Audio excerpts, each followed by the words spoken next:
The moment I stepped into my grandfather's house, I knew something was different. His eyes, once warm and comforting, now held an intensity that made my skin crawl.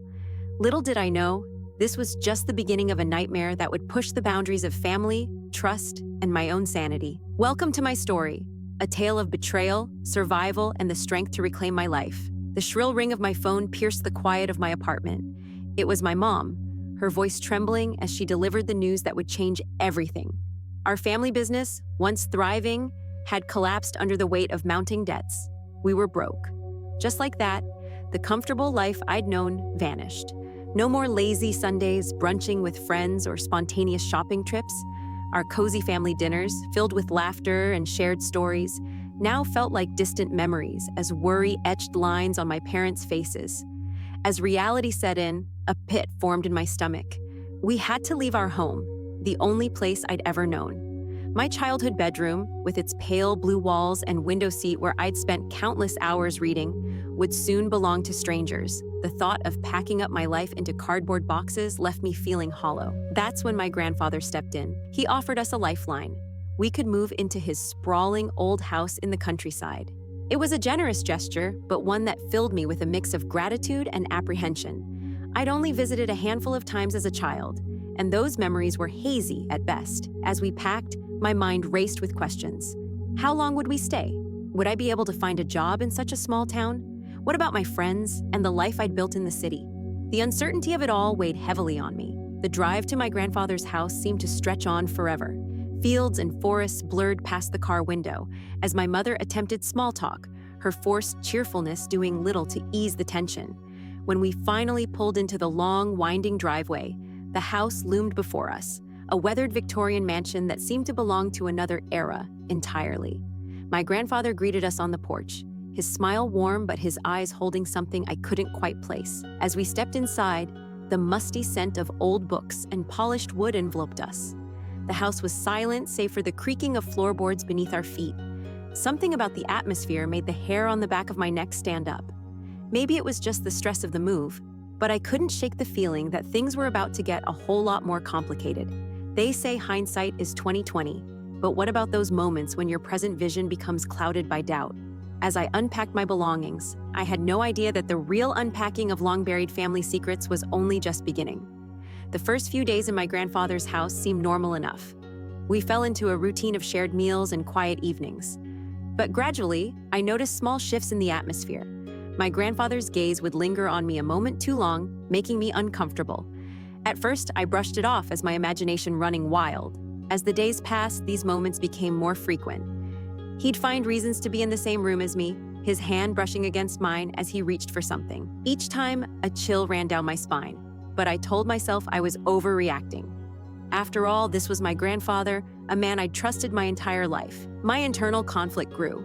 I'd catch myself analyzing every interaction, wondering if I was reading too much into things. The compliments on my appearance became more frequent, more specific. "That dress really shows off your figure," he'd say, his eyes roaming in a way that made me want to disappear. I started to avoid being alone with him, making excuses to stay in my room or go for long walks. But the house felt smaller every day, and there was no escaping the growing tension. One evening, as I helped clear the dinner table, he stood too close behind me, his breath hot on my neck. I froze, my heart pounding, as he whispered, "You remind me so much of your grandmother when she was young." That moment shattered any remaining doubt. The realization hit me like a punch to the gut. My grandfather's interest in me was far from innocent. The man I'd once seen as a protector now felt like a predator, and I was trapped in his lair. Anxiety consumed me. I spent sleepless nights staring at the ceiling, my mind racing with questions.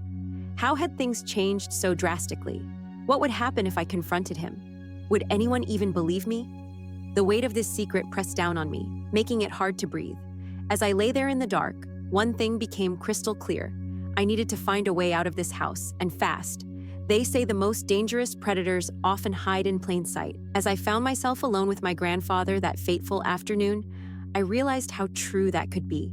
How do you react when someone you've known your whole life suddenly becomes a stranger? The house felt eerily quiet, with my parents out running errands.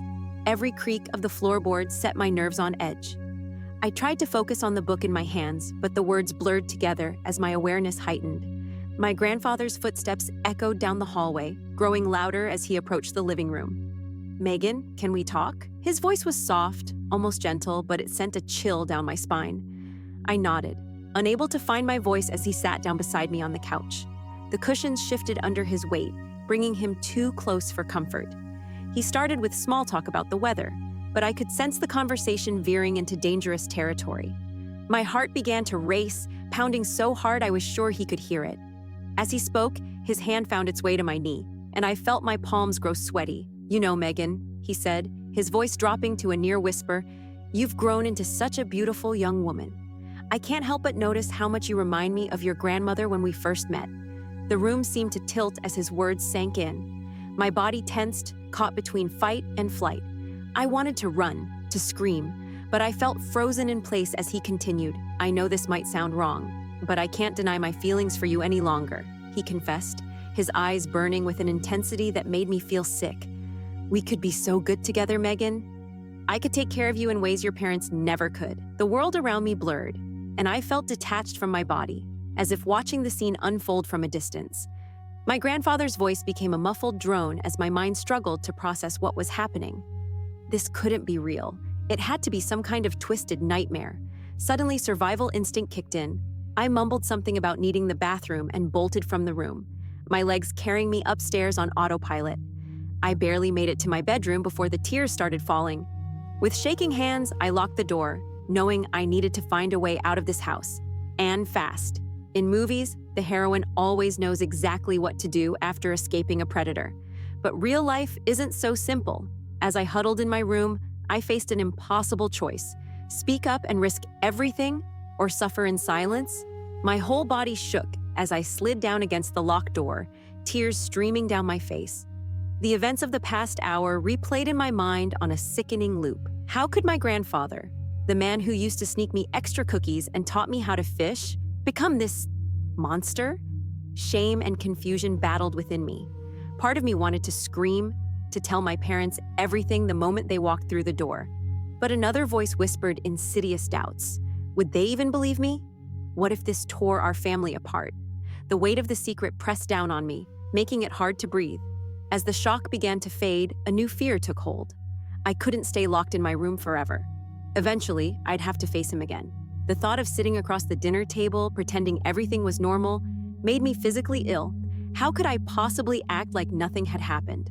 Hours crawled by, each minute stretching into eternity as I waited for my parents to return. Every creak of the house sent a jolt of panic through me. Was he coming up the stairs? My nerves were frayed to the breaking point when I finally heard the car pull into the driveway. I forced myself to take deep breaths, trying to compose myself before facing my family. But as I emerged from my room, my mom's excited voice drifted up the stairs. "Megan, come down, we have news." With legs that felt like jelly, I made my way downstairs. My parents' faces were flushed with excitement as they announced we'd be moving back to the city. Dad had found a new job opportunity, one that would get us back on our feet. Relief washed over me like a tidal wave. We were leaving, I was getting out. As we packed our belongings over the next few days, I oscillated between elation and a gnawing guilt. Should I say something before we left? But the moment never seemed right, and soon we were loading up the car. As we pulled out of the driveway, I watched my grandfather's house shrink in the rearview mirror. The turmoil inside me was far from over, but for the first time in weeks, I felt like I could breathe again. Looking back, I realized how crucial it was to trust my instincts. That uneasy feeling in my stomach wasn't just nerves. It was a warning sign I should have heeded sooner. If you ever find yourself in an uncomfortable situation, especially with family, don't ignore those red flags. Speaking up can be terrifying, but it's also incredibly important. There are people and resources out there to help. You don't have to face it alone. While the road to healing isn't easy, it is possible. Each day, I work on rebuilding my sense of safety and trust. Voice matters. There is hope for a future ahead.